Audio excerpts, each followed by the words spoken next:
Frank Tasker and his theories on pigeon throat structure. Frank Tasker, 1918–2007, was a legendary British pigeon racer and breeder who had an enormous influence on the racing pigeon sport through his steadfast promotion of what became known as the throat theory.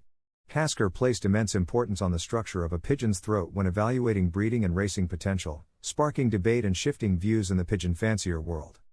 Tasker's throat theory stemmed from his belief that the shape and features of a pigeon's throat curtain, the fleshy part at the back of the mouth, were direct indicators of respiratory capacity and thus racing ability. Tasker popularized the notion that an ideal throat should have a thin, straight vertical line down the center of the curtain, with symmetrical left and right sides.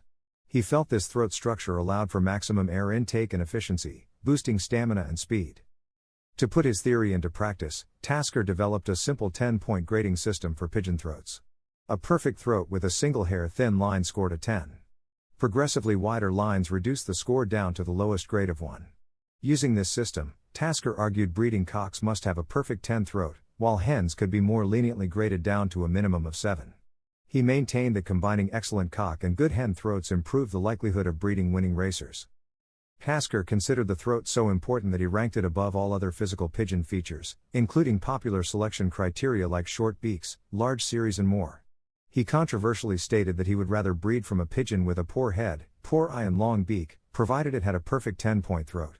Tasker claimed that while less visually obvious, the throat had a direct impact on the respiratory system and thus racing ability, whereas other traits were more superficial. Through his lifetime breeding and racing achievements, Tasker gained credibility and authority. His throat theory soon spread rapidly through the British pigeon fancy, adopted most enthusiastically by those in the north of England.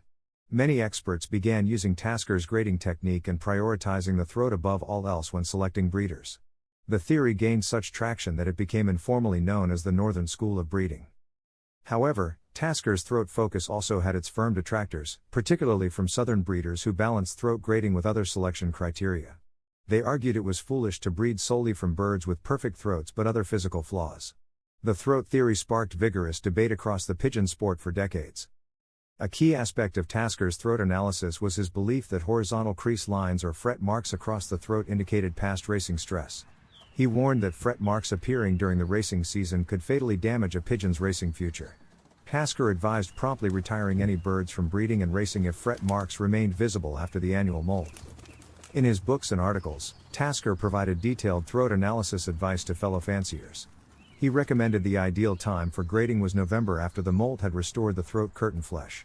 Tasker stressed the importance of ensuring pigeons were calm before throat examination, advising locking them in boxes overnight before a careful grading the next morning. He warned against haste, saying pigeon throats should be given 5 seconds to settle into position when opened before judging structure. Frank Tasker's reputation and advocacy ensured his throat theory became firmly embedded in mainstream pigeon racing practices. Today, many top breeders continue to use Tasker's grading system and prioritize the throat above all else when selecting birds. However, the theory remains debated. Critics argue it is foolish to breed solely from 10-point throats, while others suggest the throat link to performance remains unproven. But Tasker's legacy lives on in the large camp who still fervently believe the throat holds the key to breeding champions. Whether the throat truly deserves Tasker's elevation of it above all other traits remains questionable. Research specifically testing the throat to performance correlation is still sparse. But through his life's work and influence, Frank Tasker ensured his controversial throat theory shifted the pigeon breeding world significantly for decades to come. The throat's importance is now entrenched in the sports culture, thanks chiefly to Tasker's tireless efforts and self-belief in this singular physical trait.